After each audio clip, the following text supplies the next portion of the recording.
Source Nation. Tonight's program was brought to you by KVEL Products, the original all-natural transition from chemical to natural with KVEL Products.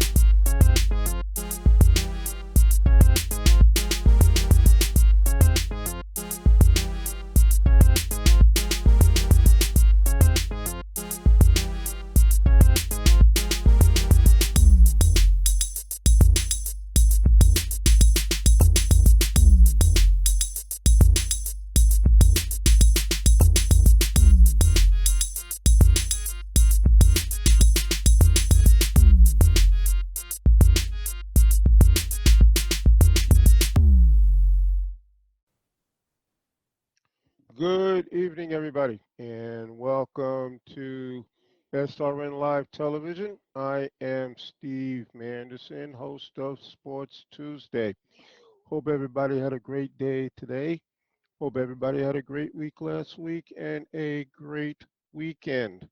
Tonight is a very special night for Sports Tuesday and for myself. And the reason why is tonight is my 200th show. That's right, people. 200, 200. My very first show was June 6th of 2014. And here we are, August 7th, 2018, number 200. It's amazing how 5 years can go by, but especially when you're doing something that you love. But it's going to be a great show tonight. My guest will be no stranger to Sports Tuesday. In fact, he was on the show in November of 2014, and he was such a big hit that he wound up having his own sports show, which followed Sports Tuesday, called Black College Sports. And he's been on the show practically every year since then.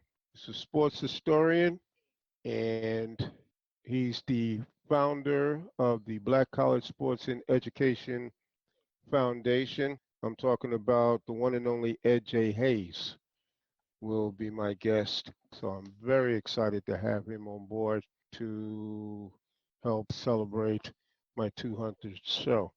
So that's going to be a lot of fun.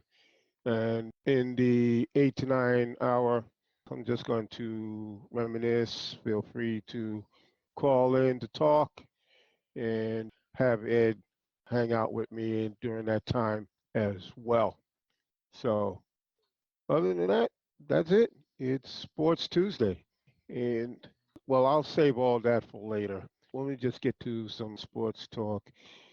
A lot of stuff going on. I'm not going to talk about my Yankees right now because right now they just took a butt kicking from the Red Sox over the weekend. It was a 4-game sweep, and I'm not happy about that. But the average Yankee fan right now is going haywire. But it is what it is. We are without two main offensive players in Aaron Judge and Gary Sanchez. They'll be coming back shortly, so we'll see. The Yankee fans are just going to have to wait this time out. We did win last night, so hopefully we could get back to our winning ways. Right now, I want to talk about some football and mention congratulations to the 8 Hall of Fame inductees for 2018, which is Robert Brazil, Brian Dawkins, Jerry Kramer, Ray Lewis, Randy Moss, Brian Urlacher, Bobby Beathard, and this other gentleman, which I really don't care to mention, but he is a Hall of Famer, Terrell Owens.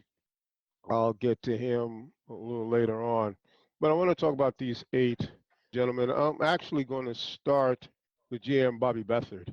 This gentleman had a great career, front office career, one of the best NFL executives in the history of the league. And with the Redskins and with the San Diego Chargers, let me just go over his history, where it all started for him. First of all, he was a practice squad player for both the Redskins in 1959 and the San Diego Chargers in 1961. So the fact that he was a GM for both teams that he was actually started out as a player, that's amazing. You know, whoever figured that. But this is how he started up the ranks. Was a scout with the Kansas City Chiefs in 1963, and then again from 66 to 67. Then the Atlanta Falcons from 1968 to 1971. With the Miami Dolphins, he was the director of player personnel. That was from 72 to 77. So he did have a hand in those great Miami Dolphin teams coached by Don Shula. Then the Redskins, his biggest success in terms of championships, he was the general manager from 1978 to 1989, and we're talking three Super Bowl championships with that organization with Coach Joe Gibbs. So then he goes on to the Chargers from 1990 to 2000. Didn't have quite the success that he had with the Redskins, although they did go to the Super Bowl the year that they got their heads handed to them by the San Francisco 49ers. But listen, it was their first ever Super Bowl in that team's franchise. So you got to give Bobby Beathard a lot of credit for that as well. Success has traveled everywhere he has gone. Now, and continuing with the success, under him as GM, four Super Bowl championships, okay, three AFC championships, three NFC championships. Okay, he is one of the 80 greatest Redskins, and this year elected to the Pro Football Hall of Fame. So, an amazing, amazing man. God bless him. Great career. If you listen to him speak, you can see where the success comes from. And I tell you, he's had a great career. And I tell you, the success that he has achieved is amazing. I want to talk now about Ray Lewis. This is a guy, I'm telling you, I've never seen a player so fierce in my life. I mean, for a linebacker, I mean, everybody talks about Lawrence Taylor and his success as a linebacker and how he revolutionized the game. But I'm going to tell you, I've never seen anything like Ray Lewis. His ferociousness, he's every bit of the word leader on the field and off the field. Okay. Went to Miami, University of Miami. Between Miami and Florida State, a lot of great defensive players come out of there. Okay. These are his stats in the linebacker position: 2,061 tackles, 41 and a half quarterback sacks, 67 pass deflections, 31 interceptions, 17 forced fumbles, 3 touchdowns. Okay. All from the linebacker position. His accomplishments: 2 time Super Bowl champion. In fact, that he won the Super Bowl in his final year of playing. That's great to go out on top like he did. Super Bowl MVP in Super Bowl 35. Okay, 13 Pro Bowls. Okay, 7 first team All Pros. Okay, 3 second team All Pros. 2-time NFL Defensive Player of the Year. 2-time first team All American. And was named to the NFL 2000s All Decade Team. Yep. And a Hall of Famer this year on the first ballot. Played for the same team his entire career. Amazing. A physical specimen. I mean, his body, if you see him with his shirt off, it looks like it was chiseled from a rock. Okay. It's like you took sheetrock and just chiseled his body. So, an amazing athlete, an amazing leader on the field, a crazy man though. I mean, he played with fire in his eyes. Very happy for him. First time, first time on the first ballot, Hall of Famer. Let me check out Randy Moss. Randy is another one that you have to feel happy for. The only thing about Randy is that he didn't get a Super Bowl ring. And Lord knows the year that he played with New England and Tom Brady, that was the year that they had the perfect 16-0 regular season, only to lose their only game in the Super Bowl to my Giants. I was happy for my Giants, but you had to feel bad when you go 16-0 in the regular season and you go all the way up to the Super Bowl. One would hope that they win the whole thing. It wasn't to be, which means that the Miami Dolphins still are the only team in the NFL to have a perfect season. And at that time, they had a 17-0 record. We've seen back that time there was only 14 regular season games and 3 playoffs, which included the Super Bowl. So we'll see. Randy Moss went to Marshall College, the same school as Chad Pennington. Good company there. Chad, an excellent quarterback at that time.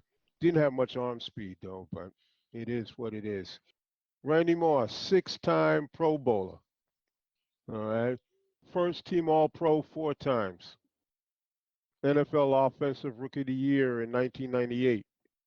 5-time NFL receiving touchdown leader. 98, 2000, 2003, 2007, 2009.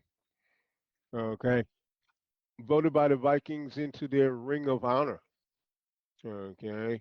And thing with that Viking team that went 15-1 in the regular season, only to lose in the NFC Championship game that year to the Atlanta Falcons, which was coached by Dan Reeves. The Vikings was coached by the late Dennis Green. And they had an opportunity to go to the Super Bowl that year, but I still blame Dennis Green on some poor coaching in the second half of that game, where the Vikings actually had a 3-touchdown lead. And that was really messed up, but it is what it is. Randy also, like Ray Lewis, voted into the NFL 2000s All-Decade Team. Okay, a hell of a receiver. A lot of people talk about Odell Beckham Jr. with his one-handed catches and stuff. Well, I'm gonna tell you something. Randy Moss was doing that way before Odell Beckham came onto the scene. So, but nobody really put so much emphasis on it as they do with Odell Beckham. And my thing is, they talk about Odell Beckham Jr. like he's God's gift to receivers. Well, this gentleman, Randy Moss, in my opinion, I put him in the same category as Jerry Rice in terms of skill knowing how to run the routes, and making amazing catches and scoring touchdowns. Here's his stats: 982 receptions for 15,292 yards. Now that's an average of 15 yards a catch. Okay, 156 receiving touchdowns. Okay, once again, like Ray Lewis, a Hall of Famer on the first ballot. So congratulations to Randy. At times, though, people want to talk about how he was kind of difficult to deal with in terms of mainly management. I don't think he had any problems with teammates, but still a great player and well deserving of his Hall of Fame status. Now, Brian Dawkins. This is a guy, and I'll tell you, as I told last week, David Spada, who has 4 books on Hall of Famers. This guy was a pain in the butt to my Giants in the years that he played. Tremendous, tremendous defender. His numbers, this is a guy that was also deserving of a Super Bowl ring. Unfortunately, did not get it. But this is his numbers. 9-time Pro Bowler. Okay. First team All Pro 5 times. Second team All Pro in 1999. Okay. Was the NFC champion in 2004. That was the year when the Eagles did go to the Super Bowl with Donovan McNabb as quarterback and Andy Reid as the coach. Unfortunately, they lost in the Super Bowl to the New England Patriots, a Super Bowl in which I felt that New England should have won, but because of poor play by Donovan McNabb and poor clock management by Andy Reid in the second half, they could have had a championship and Brian could have had a ring, but it wasn't meant to be.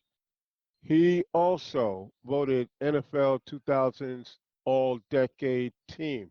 He is in the Philadelphia Eagles Hall of Fame as well. Okay, his number 20 is retired by the Eagles. And his statistics: total tackles 1,131, 26 sacks, 36 forced fumbles, 19 fumble recoveries, 37 interceptions, 3 touchdowns. Okay. And like I said, he saved some of his best games for when he played my Giants. He was a pain in the ass. Okay. But this is why he also is a Hall of Famer. Okay. Spent most of his career with the Eagles, the last 3 years of his career with the Denver Broncos. So that's not bad either. Okay. So now the other one I want to talk about is Brian Urlacher. This was another one. This guy was a pain with everybody. Okay. He was a pain to everybody and one of the great linebackers of all time. This was another one like Ray Lewis, amazing speed going one side of the field to the other, frontwards, backwards. This guy was tough.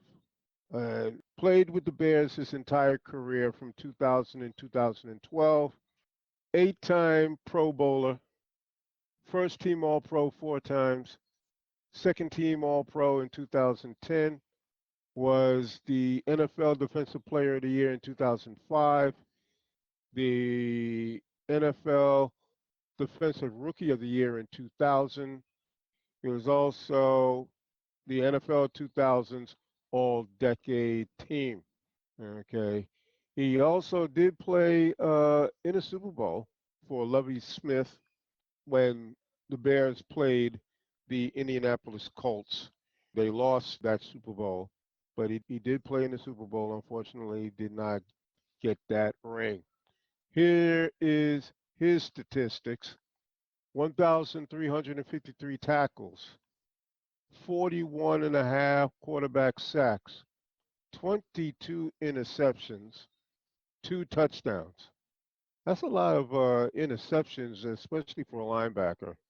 That means you're all over the field. You're like a quarterback spy. You follow the quarterback's eyes and you go where he goes. And the sacks, I mean, with his speed, he could get past any offensive lineman. But it was a great linebacker and, of course, well deserving of his induction into the Hall of Fame. Let me talk about Robert Brazile. Robert Brazile came from Jackson State.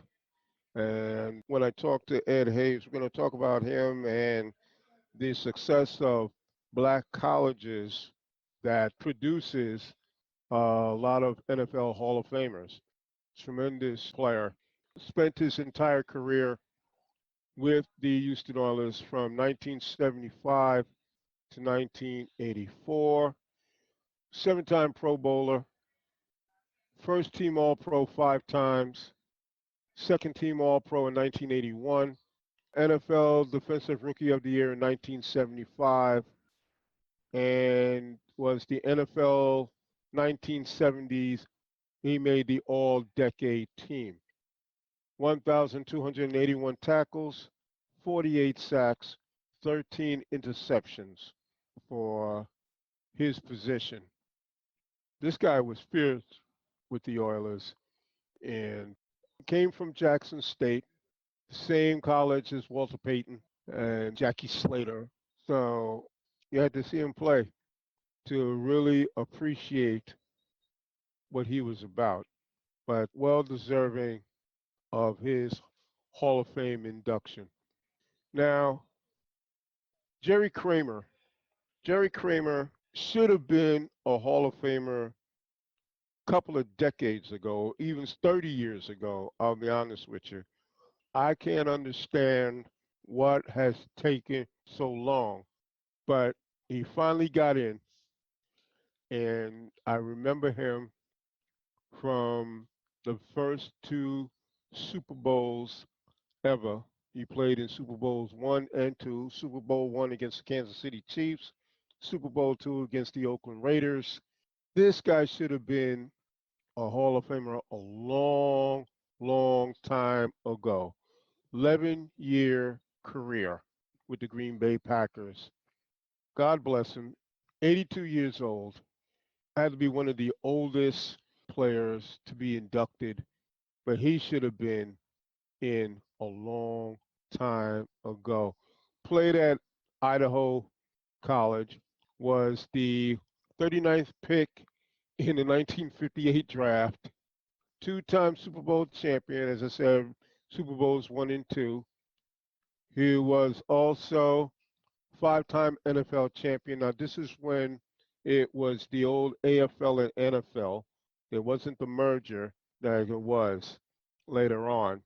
So when the Packers in the original NFL, they won 5 championships in that period from 1961, 62, 65, 66, and 67. Okay.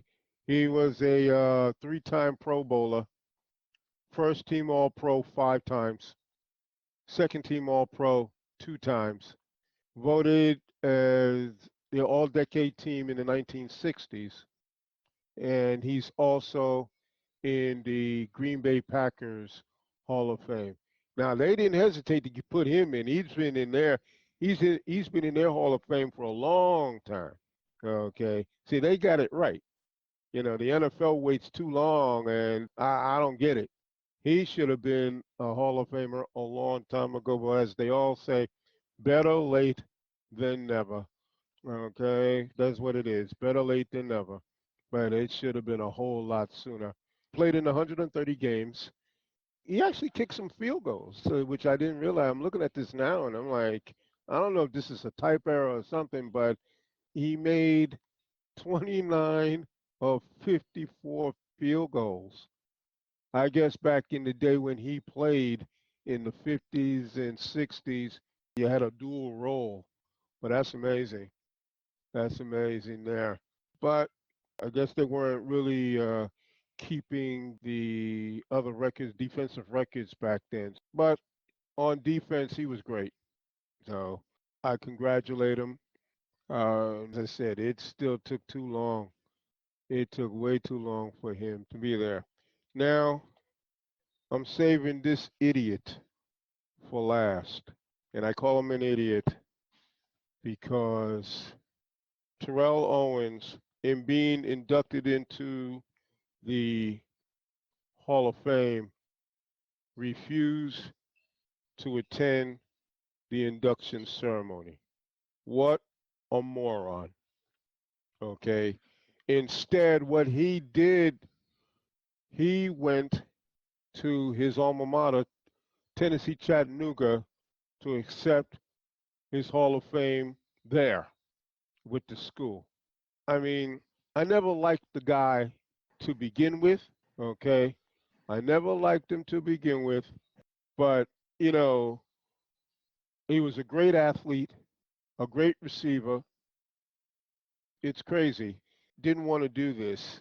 I thought he was going to be delayed in terms of induction, but they voted him in this year and you don't show up. You know what? As I told David Spada last week on my show, and as I also told Jim Tooney, legendary NFL referee, I said they should take his Hall of Fame bust and throw it in the garbage. That bust should not be allowed to enter Canton's Hall of Fame. He's a disgrace. But I'll give you his numbers anyway. As I said, amazing stats.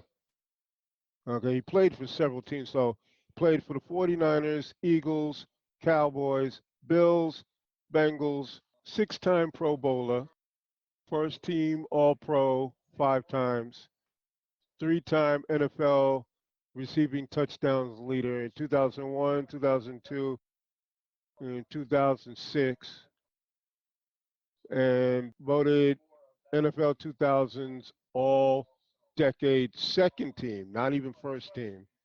His stats 1,078 receptions, 15,934 receiving yards, which is 14.8 average per catch, 153 touchdowns. Great stats, but still, he's an idiot. And I would have kept him out of the hall for a whole lot longer. I'll tell you that right now. A whole lot longer. And there was also the weekend before the Baseball Hall of Fame, which included Jack Morris getting in, Vladimir Guerrero, Trevor Hoffman. Now, congratulations to those guys for their inductions, especially Jack Morris. I mean, this was a guy that he should have been inducted a long time ago. A long time ago. And the fact that it took this long was crazy. Now, again, Vladimir Guerrero, Trevor Hoffman, Chipper Jones, Jack Morris, Jim Thome, Alan Trammell. Congratulations to those gentlemen. And Chipper Jones was a no-brainer there. Trevor Hoffman was a tremendous relief pitcher for the San Diego Padres, and second only in saves to Mariano Rivera, who was the leader. Guerrero was a great hitter, and very happy for him. Chipper was amazing, one of the mainstays in that Atlanta Braves team that usually featured the pitching. And we're talking about Greg Maddux, John Smoltz, Tom Glavine, and those guys are already in the hall. But now when we're talking about offensive players, Chipper was tremendous. He was a Met killer, so Met fans that are listening do definitely don't want to hear about this guy at all. I'm telling you, an amazing offensive player. Okay, actually named his son after Shea Stadium. His name is Shea, and I'm like, oh my God. But he's an eight-time All-Star, World Series champion in '95. He was the National League MVP in 1999. Two-time Silver Slugger Award winner in '99 and 2000. He was also a batting champion in 2008 and played his entire career with the Atlanta Brave organization. Lifetime batting average of 303, 2,726 hits, 468 homers, 1,623 RBIs.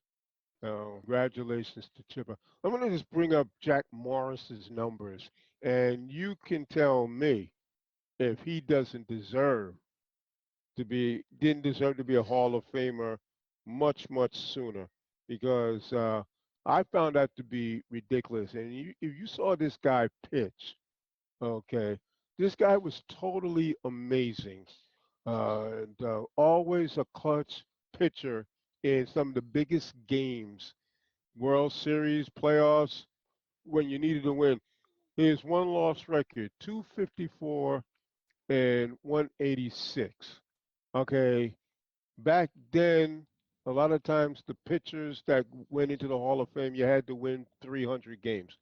Well, I'm going to tell you right now, we're not going to see another 300 game winner. I think I know I'm going to be dead, and anybody my age will be dead. We're not going to see that anymore. Okay, plain and simple.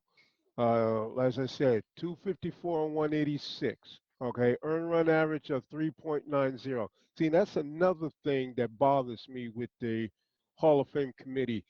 They need to get their head out of their butt when it comes to, well, the ERA was high. Who cares?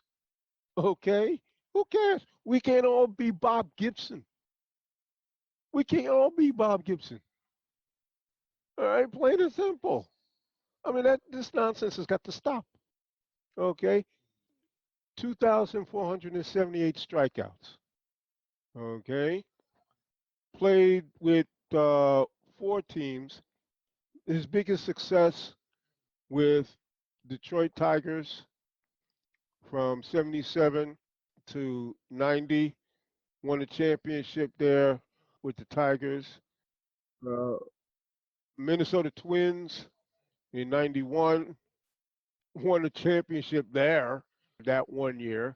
The Toronto Blue Jays from 92 to 93. He won championships in those 2 years there. So the thing is, he was a winner basically everywhere he pitched. Five-time All-Star, four times World Series champion. Okay. World Series MVP in 91. Two-time Major League Baseball wins leader in 81 and 92. The American League strikeout leader in 1983. Now, you tell me, how come this man took so long to be a Hall of Famer? I just quoted you Hall of Fame stats. Okay? This is nonsense. Now, Jack Morris gets in this year. Congratulations to him. Andy Pettit is due up either next year or the year after. He better get in, because now the committee is going to hear my mouth. Okay? He's going to hear my mouth. So that's the bottom line there. And on that note, let me bring on a Hall of Famer in my eyes. Once again, sports historian and the founder of Black College Sports and Education Foundation, Mr. Edd Hayes. Ed, how are you? Hi, Steve. How are you doing today? I'm doing fine. I'm doing fine. I Great, am great. so happy to have you here on my 200 show. And as you remember, you first came on in November of 2014, and you were a major hit. And you wound up having your own show, Black College Sport. It followed Sports Tuesday. And I remember me finishing my show and going right on yours. So it was a lot of fun being on your show and the education that I got listening to you and your guests and the education I always get when you come on over the years. So, and it's a pleasure to have you on Sports Tuesday on this special night. Well, I want to first congratulate you for 200 shows. I mean, time flies when you're having fun, and Yeah, you got that right. I really enjoyed the experience, and and I'm just delighted that you're still going strong. And if anybody ever questions what you're doing, I'd say, well, you got to listen because this guy has had some of the most interesting guests. Sometimes the norm, and sometimes those nuggets that he's been able to come across that have been personally ignored, for whatever reason. But it's been a great experience just being involved with you. Yes, yes, it's been great. You've been great on the times that you've been on by yourself, or the last time you was on, you had Ken Free on, and that was a tremendous show. And listening to two educators of sports, and especially when we're talking about the black conferences, and you guys give an education, and it's always a pleasure. But that particular show, the last time you was on, was a lot of fun. Yes, it was. I enjoyed just being in the presence of someone like Commissioner Free and other guests down through the years, because again, I pay homage to them for their dedication to really going beyond the call of duty and becoming mentors as well as administrators and just carrying out the Black College legacy. So it's really been a great experience for me. Yes, yes. Now, I was talking about NFL Hall of Famers for this year. Robert Brazil is one of them this year, and he went to Jackson State along with Lem Barney, Walter Payton, and Jackie Slater. And now he becomes the fourth player to come out of that school. And the thing that's amazing, Morgan State has five that are in the NFL Hall of Fame. Then you have Grambling with four, and you got South Carolina State with three. What do you attribute to these black colleges producing a lot of Hall of Fame talent? Because I feel that, and I'm thinking about this today, going over my notes, I'm saying the recruitment for these schools are very, very underrated. That's really true in a sense because, the climate has changed at the college level, with the advent of integration and, of course, the bigger schools having more resources and more publicity. And we marched and challenged the system to have the right to attend the school of your choice. And once the gate was open, it was a floodgate because, it just pretty much drained talent that was in the black college community of schools because, again, they couldn't compete in recruiting with these bigger schools down through the years and kind of got shoved to the side when it comes to making decisions or even making information available to a lot of the young student athletes about the black college legacies and the ability to play at a level that would give them the same opportunity had they gone somewhere else. Because the one thing that I learned early on, if you can play, they'll find you. And it became even more prevalent after we've seen the Jerry Rices and Walter Paytons and Lem Barneys and the guys who perform at such a high level and end up in the Hall of Fame. I mean, most recent guys like Robert Brazil, who I back even from back in the time when he was in college, I had a great admiration for the talent level that he played at, along with quite a few others that came out of Jackson State. As you know, the SWAC conference, Southwestern Athletic Conference, was really a football mill for black colleges because every team in that conference usually generated some, if not Hall of Fame, of the All-Americans. Now, that goes without saying that other conferences did too. And the lesser recognized conferences like the SIAC, which is the Southern Intercollegiate Athletic Conference, they had a really great era because at that time you had schools like Florida A&M that was a part of it, and you know that legacy is a long one when it comes to football. And of course, you know, it transcended into other sports, you know, track and field, you know, even basketball to a degree, because you know there are so many people that we've forgotten about who did attend black colleges, and even though they didn't come right into the NBA, you know, the ABA was really, I think, the place that really opened up to black colleges and allowed a lot of those players to develop. And when the merger came, I mean, it was just like a laundry list of guys who were talented in each sport, and it just goes on and on and on. And you know, just about any major sport you can name, we have some outstanding folks who are black college alumni. So in football, I was this year just proud of the fact that the legacy is still relevant because, you know, we think of where the next Hall of Famer going to come from. And, you know, and here's Brazil. And, of course, the last class of 2014 had Strahan and Aeneas Williams out of Southern and Strahan out of Texas Southern. So it seems to keep generating some talent that probably was overlooked for whatever reason, but they show up when it counts.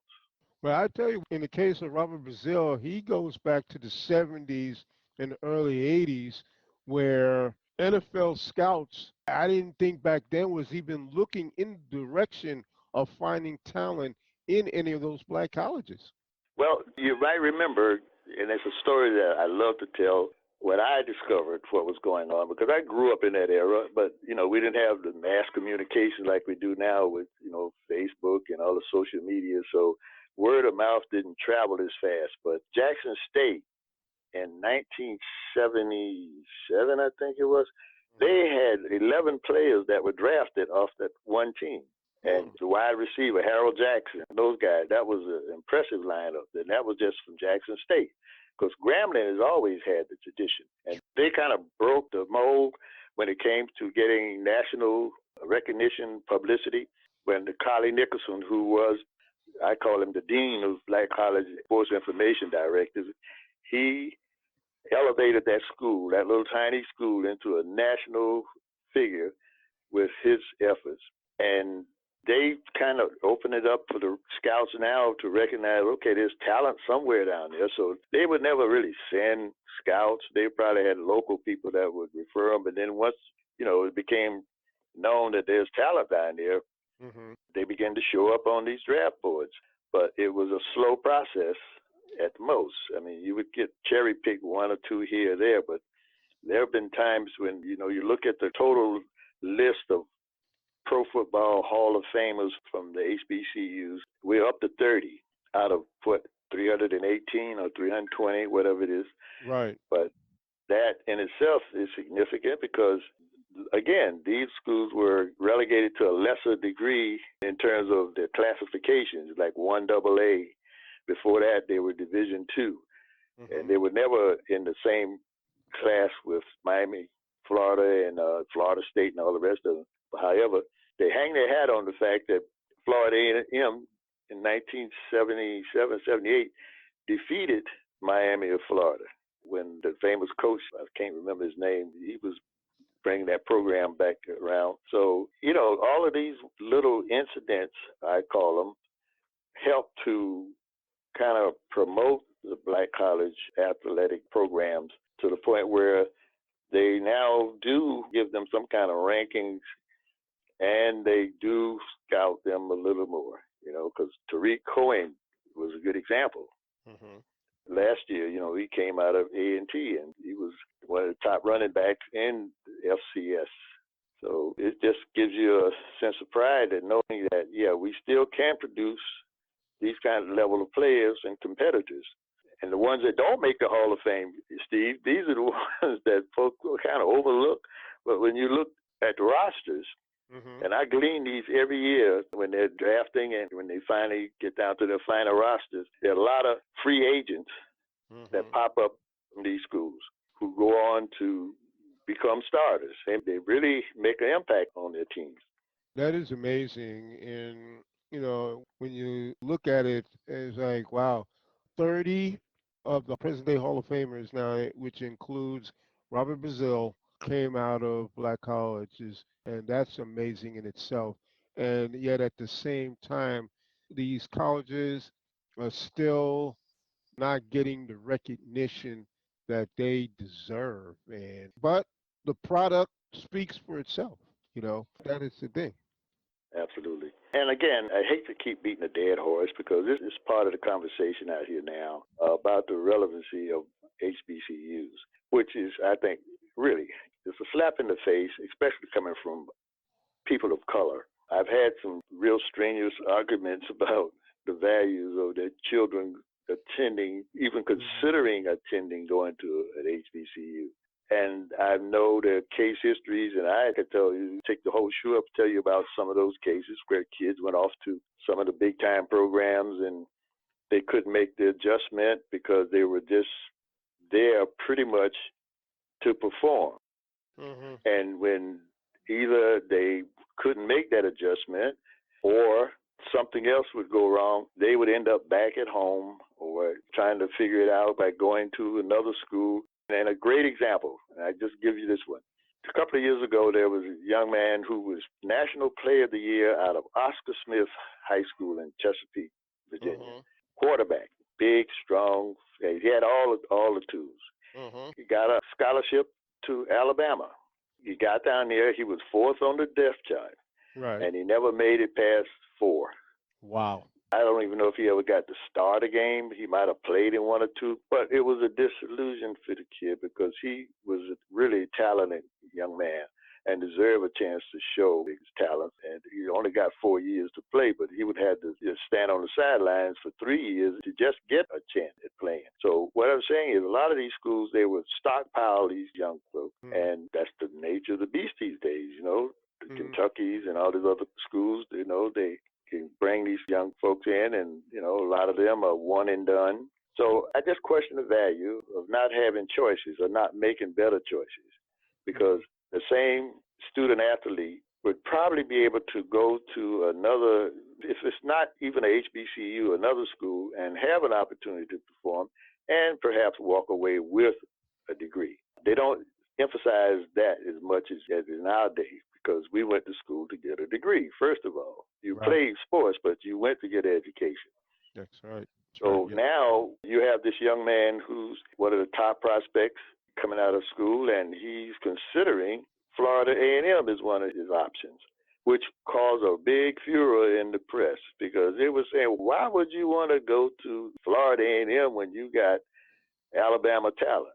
Well, he was pretty much mature in his answer. And someone said, why not? Yeah, exactly. Why not? Obviously, he does want to get that education, which is a lot of with today's athletes, especially African American athletes, they fail to see the whole picture. All they're looking at is long-term deals and endorsements and all that aspect. And if I leave school now, I could get this. I could come at a time where I could get a ton of money. But the bottom line is, well, what about educating yourself? That's exactly true. They forget that football, like any other sport, is a physical job, whereas you have to keep your body in shape. Plus, you have to be blessed by the Lord above that you don't get seriously injured. Absolutely. Because God forbid, I've seen a lot of rookies coming out of school, especially like I'm a Giants fan, and they're talking about this kid Barkley like he could be the next future Hall of Famer, and he hasn't played one down yet. And God forbid, when he do get on that field, he turns a knee the wrong way, breaks an ankle like Beckham did last year and stuff. And usually those major injuries takes years off your career. So when Absolutely. you're hoping for maybe at least a 10-year career, if you play 5 years, you count your blessings. They did a study back in the day Hmm. about the positions and the length of a player's career at a certain position, and it varied. It really did. It Hmm. depended upon what position you were playing, and running backs really was at the top of the list for injury-ending careers. And we saw that in so many instances, you know. And speaking of Barkley, I defer back to a long list of running backs who came out of Penn State who were given that title, the next greatest, Oh and yeah. didn't hardly make it out of training camp Yeah. for whatever reason. So there's no guarantees at all that you can have a successful career just because you had a great college career. That in itself should be the emphasis for these people to encourage these young folks to get an education. Try at least, you know, to elevate your academic ability to compete as well as your athletic. That's not even in the conversation these days. I mean, parents even. So many people around these young men, when they show potential, right away you got these folks in their heads telling them how great they are. They lose their focus a lot of times. Hmm. And then sometimes it's just total disillusionment because they're not as great as they think they are. But everybody sees an opportunity to capitalize off these young people, whether it's at the college level or the pros, because it's about revenue, it's about money. And the NCAA, they make just bales of money off of everything from television contracts to endorsements, but the athletes themselves are limited as to how much they can secure from giving their talents to these schools, and they don't insist upon them even going to class a lot of times. And they won't say it out loud, but every now and then they'll throw one of the schools under the bus, Hmm. for a minute just to kind of cover their trail and say, hey, we're doing our job. But, it's a fallacy. And really, more people should become a little bit more concerned about these young folks rather than about their ability to perform. But what are they going to walk away with after they even get through with a short career in the pro sports? That is so true.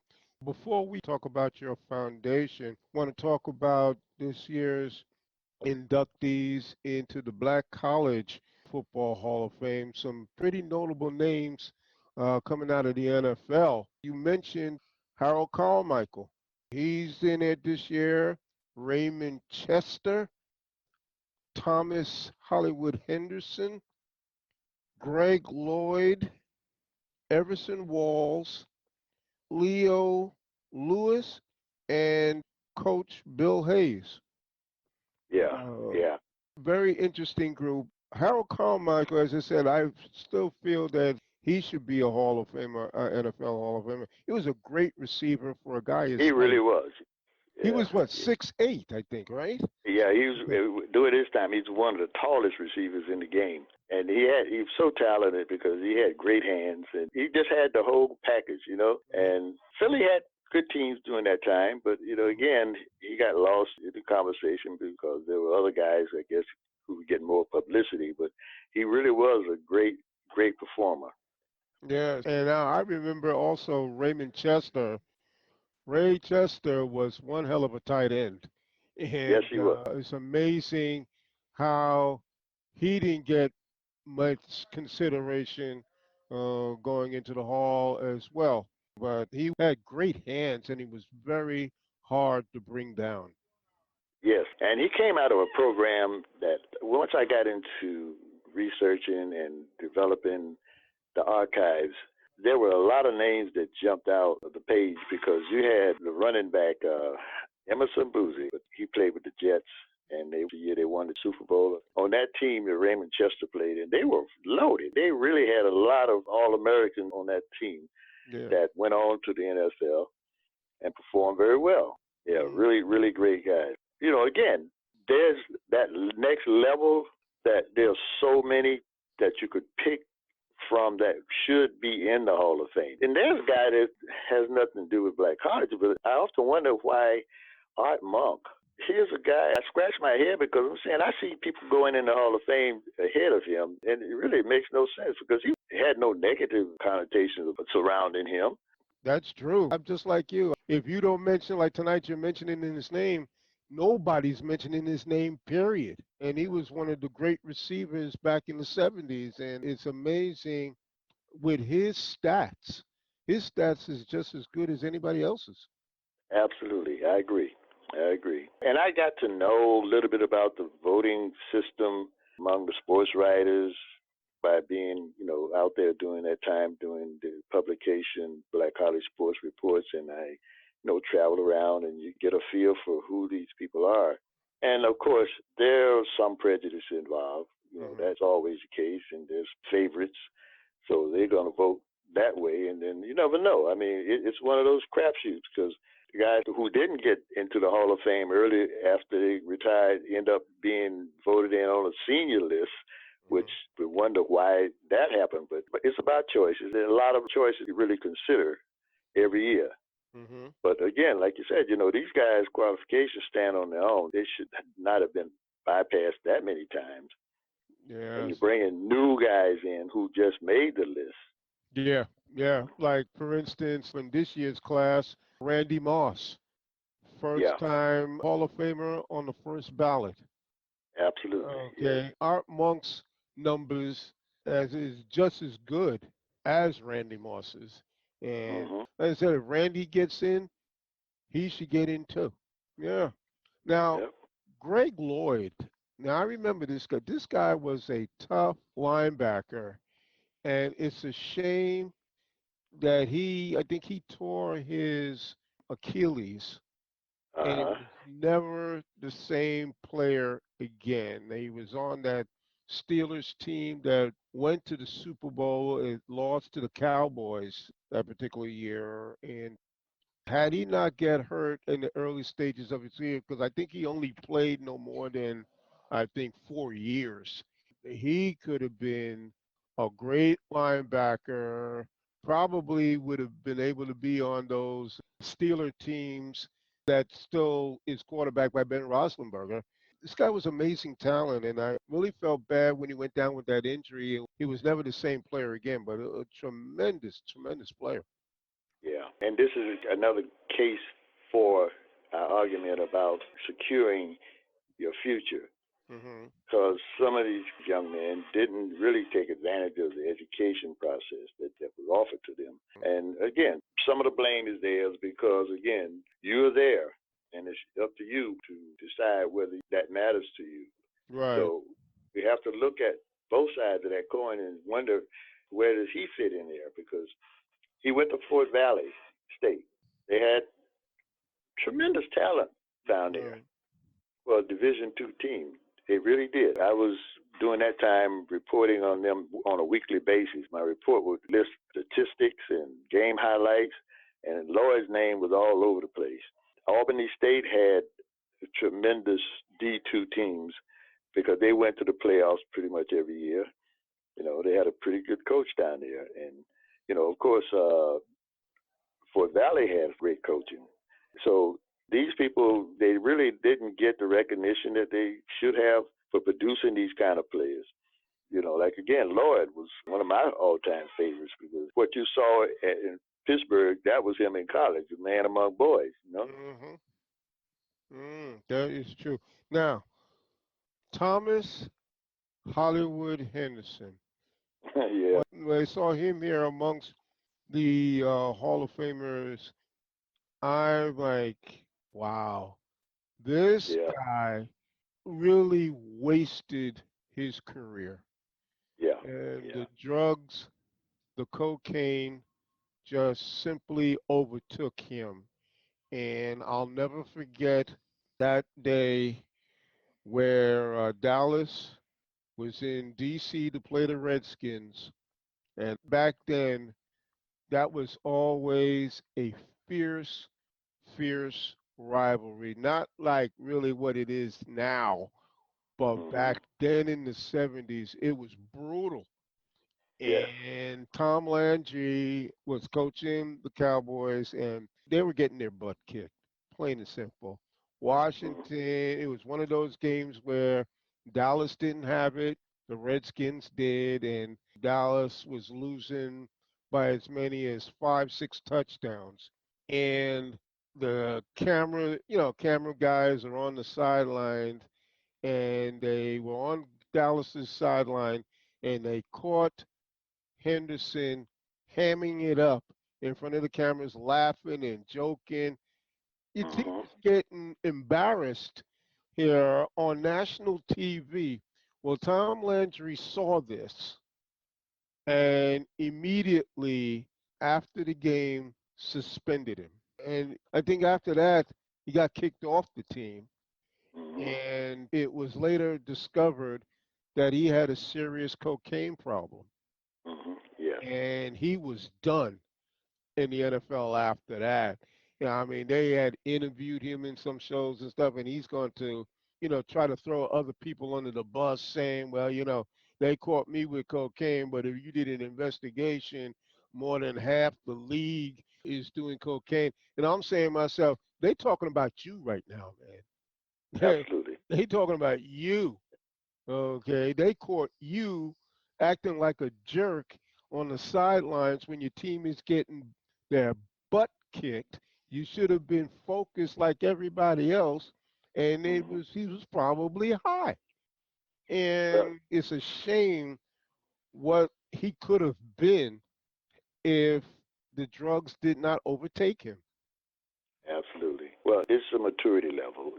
I think that's the benefit of going to the next level, which is college, and getting the benefit of academic education Hmm. because it does help with your maturity level. There's certain classes you take. They teach you about reasoning and rationality and all this other good stuff. But it also gives you time to mature. Right. You know, Eddie Robinson used to have players come back to visit Grambling, and certain players he would stop practice for. Now Hmm. that was the ultimate respect. And normally these were guys that you see in the Hall of Fame who've had impeccable character because Eddie insisted on that. Hmm. Back then we were going through that civil rights transition and, the cultural revolution among black folks with, we were wearing dashikis, afros, blah, blah. Eddie didn't allow his boys to be out of character. They had to dress appropriately on road trips. He didn't tolerate any kind of abstract characters, okay? And it paid off. Yeah. It paid off. So a lot of this is not happening these days. Now, of course, Hollywood went to Langston University, Hmm. which is a dot in the middle of Oklahoma. That in itself was, I think, something that Langston could hang their hat on, the fact that they have a guy who performed at that level. And, they turned out a few. But I think it was a personality thing with him because that was the word out on him that that he was not pretty much disciplined, Hmm. and it showed. All this came out, after he had a little success, and it happens. I mean, it happened to Art Schlichter, so I can't condemn him totally because he came from a small school, but I think he's one of those ones who fell through the net, Hmm. and he paid the price. So yeah, it happens, and hopefully it would have been a lesson for some up and coming young student athlete to pay attention to these things that matter. Because you look at the marketability of these young folks. Michael Jordan. He has managed to build an empire after playing sports. Right. Magic Johnson, but we go back to guys. Is that who Junior you Bridge, think? who owns 135 franchises. He played at Louisville. He played on that basketball team with, like Doctors of Doom or whatever. This guy, he wasn't, a Hall of Fame material, but he was a pretty darn good player.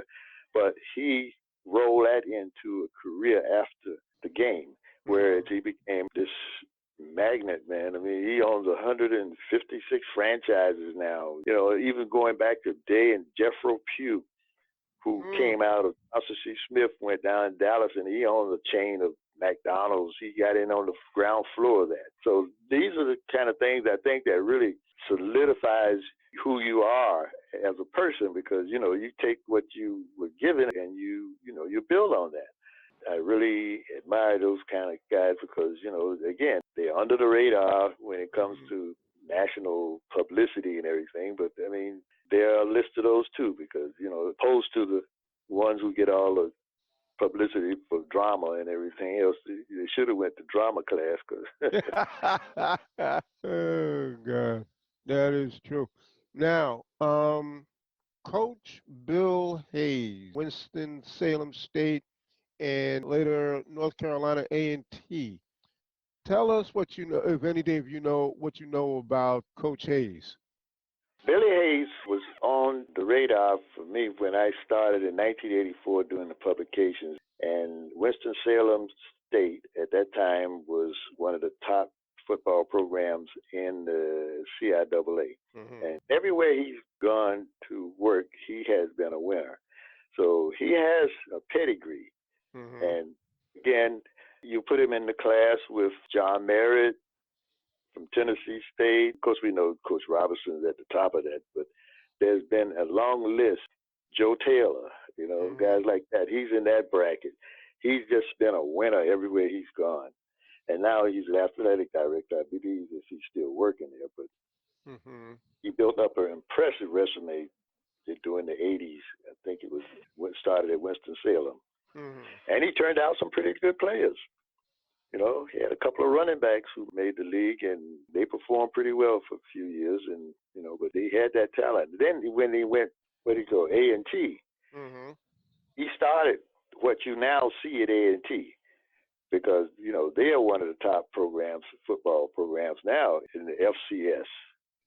Okay, and also one more, Everson Walls, and I remember this guy. This was a steady defensive player. Played with the Cowboys, and then turned around and played for my Giants. And he had a great career. And although maybe not a NFL Hall of Fame career, but for him to get voted into the Black College Sports Hall of Fame, that's quite an honor and well deserving on his part. When he was with the Cowboys, I couldn't stand him. I'm gonna tell you right now, I could not stand him. Then he comes over to the Giants and he wrecking havoc on the Cowboys. Now I love him. Yeah, that's how it goes. He was just a solid player. He was underrated too, because all of the negatives in the draft reports, he didn't have the speed. They didn't know enough about him. They had all this going, against him. And he never let it bother him. I guess because Eddie Robinson had instilled confidence in this young man. Mm-hmm. He just went out and did his thing, and he made a lot of money doing it. So, I can tell you, he's really been an outstanding example of what we're talking about. That player who is under the radar, doesn't get publicity, but still ends up being highly respected in the Hall of Fame. Yeah, he stayed out of trouble and just did what he got paid to do, play Absolutely. football, and that is great. That is great. Now, let us talk. The last time you were here, you just talked briefly about your foundation, the Black College Sports and Education Foundation. Well, let's get into depth with this. First off, when was the foundation founded? In 2016, I was talking to some folks that had contacted me. They had saw the archive website, the Black College Sports History and Legends, and we all seem to be on the same page about the future. And a gentleman, Whitfield Jenkins, which I think I had him on the show once, down in Florida, who was a teammate of Bob Hayes. In fact, he was a starting tight end on that dynasty down there when Jake had that dynasty going on. Mm-hmm. And he's been an activist and an advocate of, HBCUs, and he's head of the NAACP down there in Central Florida for years. And he was really, I guess, really kind of emotional about what was happening at his alma mater, with all of the issues that they had with administrative issues. Mm-hmm. It was really hurting the school's program. And after Ken Riley left as coach and AD, and let me see, was it Riley or Hubbard, Freddie Hubbard, those coaching guys in the ranks? Things were going downhill, but it was really what we've been discussing about, the lack of talent that was being steered away from these programs because Florida State, Florida UF, and now you got FIU, UFI, and all of these schools. They're putting a drain on the talent that used to automatically be penciled in. Mm-hmm. So we kind of came together and said, well, what can we do to probably help these schools to regain some of the recognition and to introduce the young student athletes to these programs? Well, it turned out that I had to actually rebrand the Black College Sports Foundation to the Black College Sports and Education Foundation because I just couldn't separate the two. I think from the very beginning, they were working hand in hand at a time when, we had no choice but to go to HBCU, and it helped develop the programs and everything. So getting an education was really still the primary focus, and that's how it became a point of discussion. And I was able to get other folks to eventually join as board members as we were starting up. So the focus of it is basically to introduce young student athletes and their families about the opportunities that exist at these schools. Mm-hmm. Now, the only thing you hear is about the negative stuff, they're losing their funding. Some people have gone as far as to say we don't even need them anymore. And I mean, all it do is fire me up because I'm saying, well, why not? You have to come up with a more valid reason than the fact that my kid can go to a big time program and stardom and all this other stuff. And academically, I think that these schools can still compete with most of these larger programs. So we decided that we would develop this foundation. Mm-hmm. One, introduce them to the schools, the advantages of, give them more options, in other words, mm-hmm. just to let them know that, hey, you have a legacy here that belongs to us as a people who had no choice because this is what it was.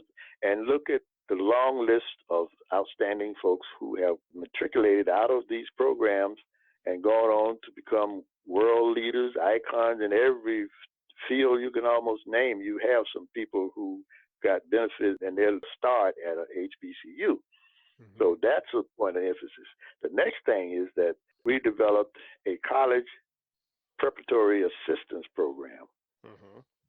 And that has been the focus of what I've been working on for the last year or so. And it has a lot of assets to it. One is recognizing what schools offer what programs.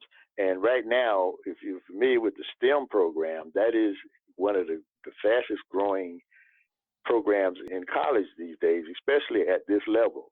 Mm-hmm. And it introduces them to sciences, technology, and it has been a success. And the other part is navigating the application process. Now, this is something that is close to my heart because I've had to put 2 kids through college, and I had none of this information available to me. I didn't know where to go get it. Mm-hmm. So what I've done is consolidated this process, the application, enrollment, funding, career planning, all of these elements into the CPAP, as we call it. Mm-hmm. So we take out all of the heavy lifting, all of the folks who may not be quite as astute about finding this information, because here's the kicker. As I did, when my children got ready to go to college, I did what everybody else did. I filled out the FAFSA papers. I, signed up for the loans, the grant, not knowing I was signing away my future. Because, you spend the rest of your life trying to pay off these student loans. And I know this from way back in the 80s, I went to the Foundation Center down on 57th Street in New York. And I spent 2 days down there. I went back 2 days in a row because there was so much information about free money, mm-hmm. grants, and philanthropies. Everybody was giving away money. And it would be so specific as to who they wanted to get this funding. If you were 5'7", African-American with a pimple on your left cheek, you qualify for this grant. Mm. We're programmed to believe that we have to go after the big money. Yeah, but that's where it starts to become that reciprocal thing, we got to pay it back. Mm-hmm. There are many grants and scholarship offers that are out there that are free to give away, but they may be ranging from $500 to $10,000. And so that's where you have to do your homework. So this is what I've been able to do. I've been able to put this in a capsule, and on the website that I created, I have a capsule of what is available. Once they register in the program, and we encourage young student athletes to start planning in the ninth grade, as early as the ninth grade. The number one reason is because once you become a senior, now the urgency is to find a school, if you already have one in mind, now qualify to get in, and then find the funding. So a lot of parents, they're burdened with this, and it can be a little bit frightening and daunting to most people. So they take the easy way out. Whatever's available, that's what we roll with. If your kid is not getting scholarship offers, then these are the choices that you have.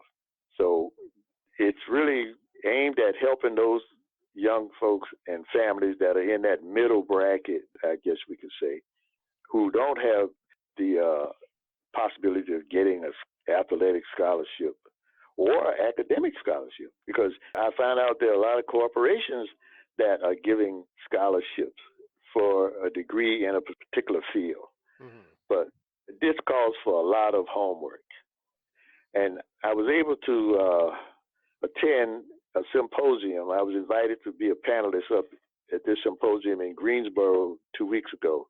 It was the Metropolitan Baseball, Junior Baseball League. And the theme was talk to the young folks about getting to the next level. And of course, they discussed baseball issues, which is another whole segment that you probably would want to deal with at some time. But it was about really opening their eyes to the fact that they could get information that would help them to navigate this process of going through the college applications and everything else. So our program is free, by the way. Oh, it is free. Okay. How is the process? Do they come to you? You go to the homes to talk about this, or they could go online and fill out information? How do one get the first step? Glad you asked, because this is what I'm in the process of really putting the finishing touches on. Having spoke to those young folks up in Greensboro, a lot of them came up and they asked the same question. Well, first of all, I took their information personally, but I'm not able to do that everywhere. So you go to the website and you just contact us through the website, and we will register you, and then you'll be on the list.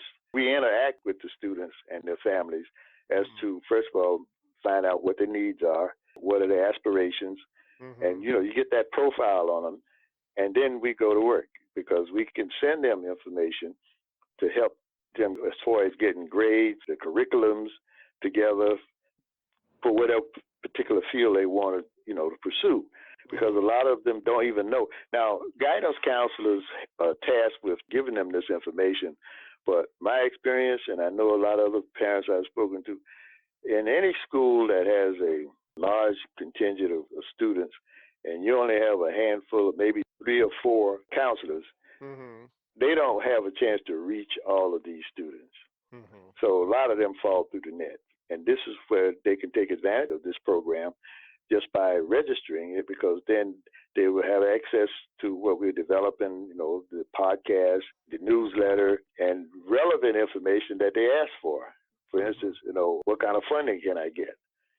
Well, again, we help them to define that, because everybody's not giving away money on a general basis. And I caution them, there is some work that you'll have to do in terms of, say, some people want you to write an essay as to what your future aspirations are. Really? So, yeah. Wow. I mean, I have personal friends who have scholarship funds, and that's all they require. So some of it is really as simple as that. So these are the little nuggets that I didn't know about when I had to enroll my kids in school. So I got caught up in the net just like most parents do. Mm. So, and it depends upon the level of help you need. I mean, some people are financially set. As I was talking to one gentleman, he had no problem with that, but he and his wife had a tug of war because she wanted a kid to go to PWI. He wanted to go to HBCU. Mm-hmm. So I was sitting there in the middle of them, and I spoon fed information. And when I finished, they were enlightened to certain things. Let's put it like that. So they had, I think, a little bit more information based on what decisions they could make, was the best for the youngster and not them. But you know how that goes. They're paying the bills, so. But yeah, we are growing in this process, and right now, we have a lot to offer in terms of information Mm-hmm. and assistance, Mm-hmm. and it's free. There's Mm-hmm. no charge. We're not inventing the wheel, Steve. Mm-hmm. We're not inventing this at all. There are numerous sites out there that offer this kind of assistance, but you have to pay for it. Mm. True. Now, with this foundation, what would you say right now would be a percentage of increased enrollment in black colleges because of your foundation? Well, it's hard for me to say at this point the exact impact in terms of numbers, but I do have some testimonies that I already have about young folks who I had a chance to reach out to. And I'm proud to say that, yeah, there's some that reach back and say, hey, I'm at Elizabeth City State or I'm at Coppin State. And, even I'm surprised because these are some of the schools that you would think that they would reach that far down to, actually look at. But Mm-hmm. it happened, and this is the encouragement part because we are able to connect them with these different schools and resources and things. So it's a process that's growing as we go along because we are able to reach more people now. In Greensboro, there were baseball teams, and believe it or not, people believe African American kids don't play baseball, but they had to see this.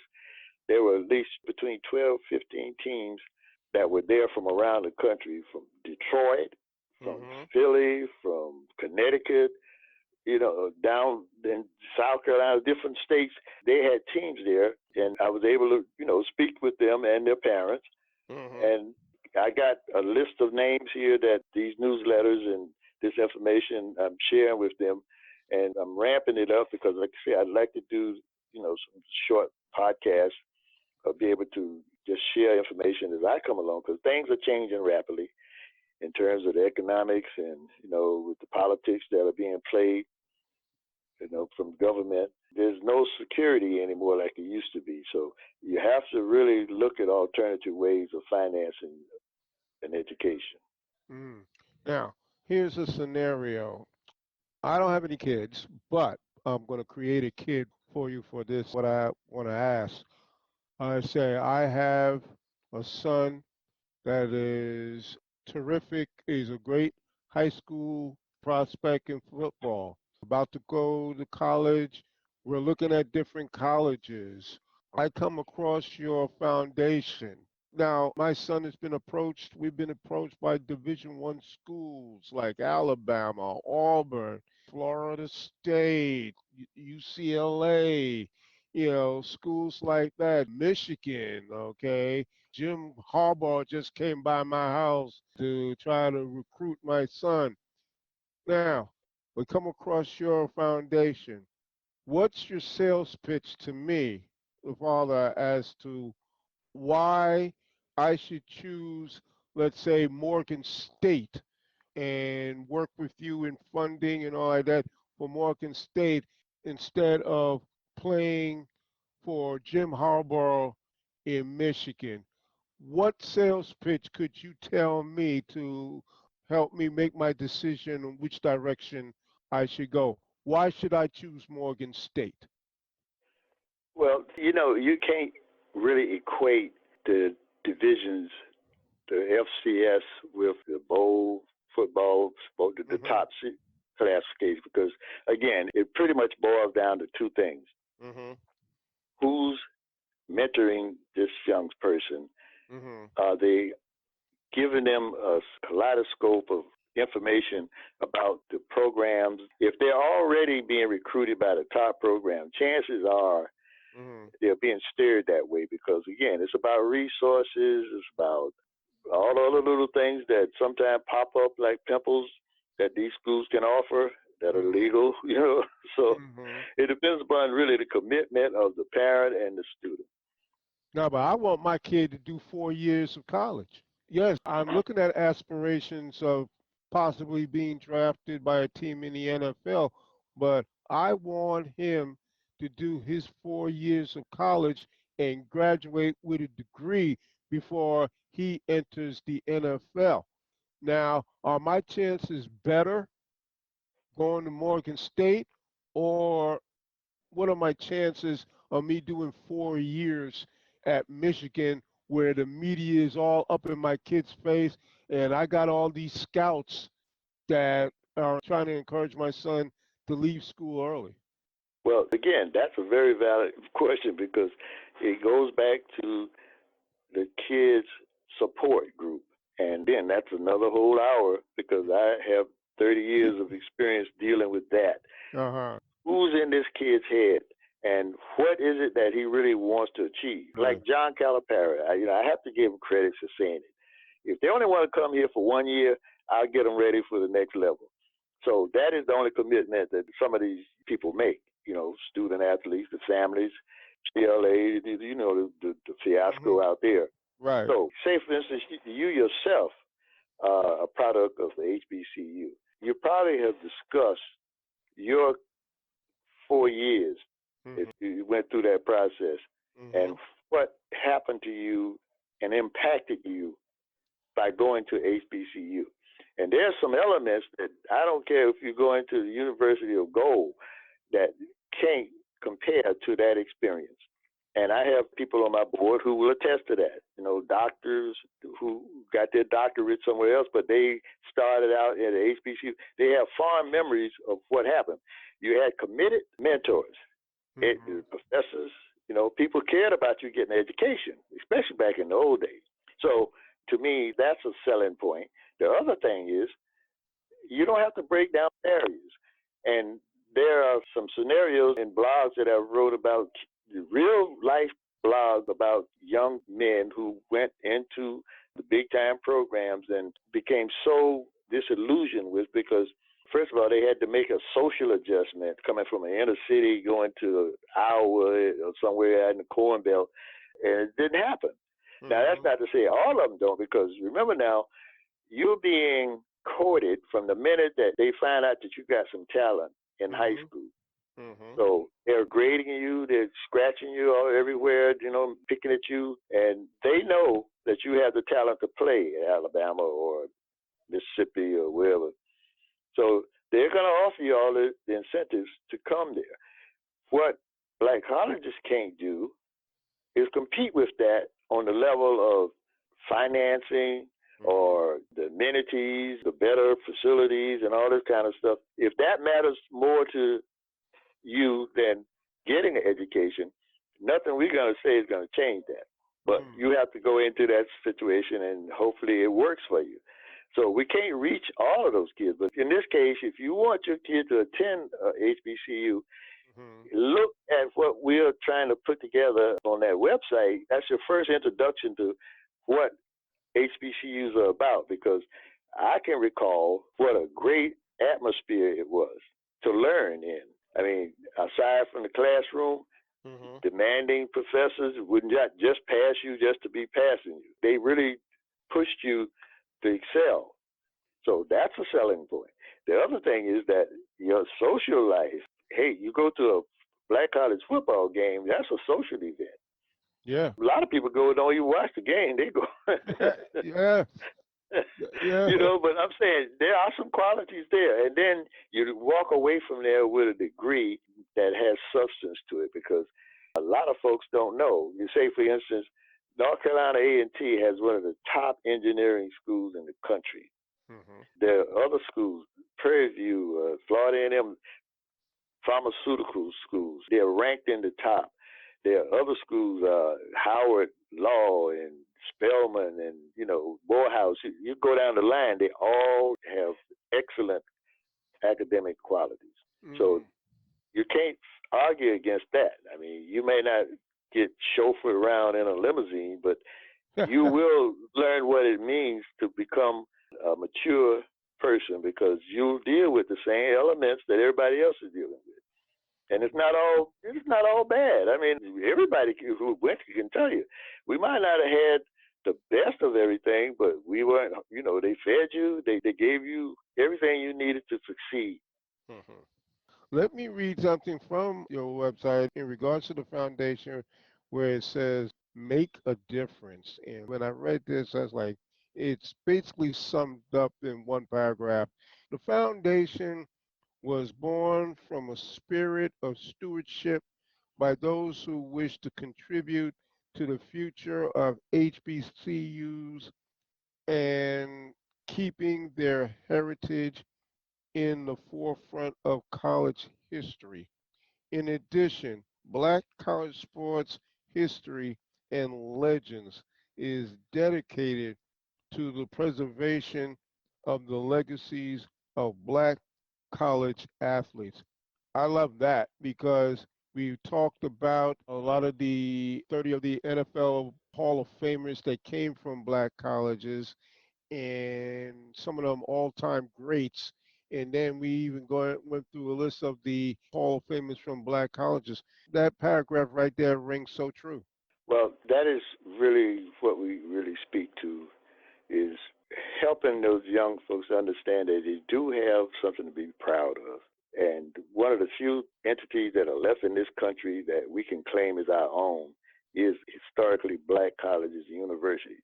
Now, I say that in one breath, but then at the other time, I got to admit, and I do believe in diversity because we have had diversity from day one, from the very first log cabin that they created to educate ex-slaves. There was diversity. Somebody else donated the land for the building, and there were people who came in to educate these new citizens. So it started from grassroots, and all through our HBCU history, we've had contributions from other ethnic groups. So I believe in diversity. We have to acknowledge the fact that, we didn't do this basically on our own, or all of our own sweat equity. But the pride in this is that the majority of these schools were built off the sweat equity of people who were dedicated to staying there and doing the hard work.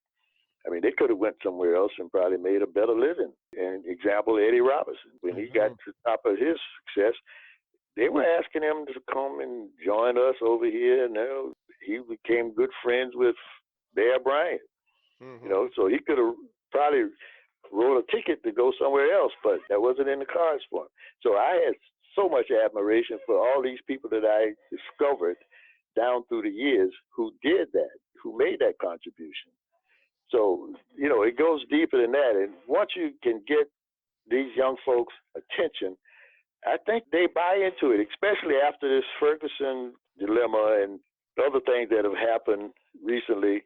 We don't want them to think that the civil rights movement started with them.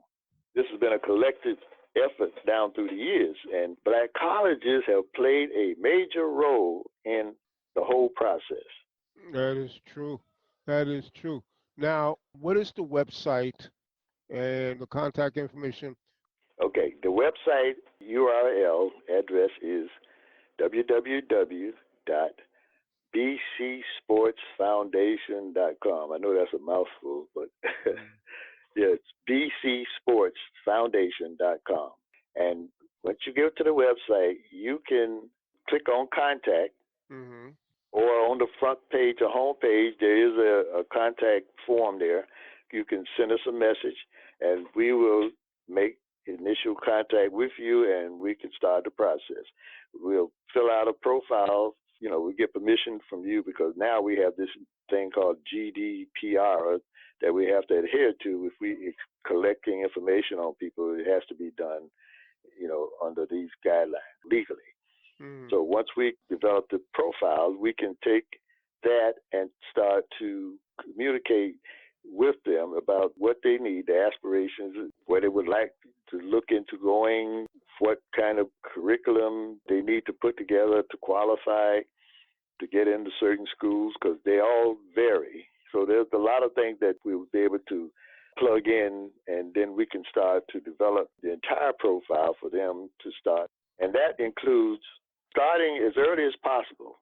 Even though if they're still in the seniors, they can still plug in and we can work with them, as I did with the young man up in Virginia who was a late bloomer, but he still managed to get into school. So, yeah, we work through this because it's to our benefit and it's fulfilling the promise that we are making in trying to help those who are disadvantaged or at risk or uninformed or just need help in navigating this process. Oh, okay, that's great. Ed, this has been great. I thank you for coming on, but I would also like, if you want, man, you can hang out for the rest of the show. And, I know some people want to touch base with me, but you're more than welcome to hang out with me. And there's some things I want to find out from you. One regarding Terrell Owens. If you want to hang out, we'll do that. I have a few minutes. I can stay on and we can get into the next segment. Okay, great, great. Okay, great, great. Again, Source Nation, Edd Hayes.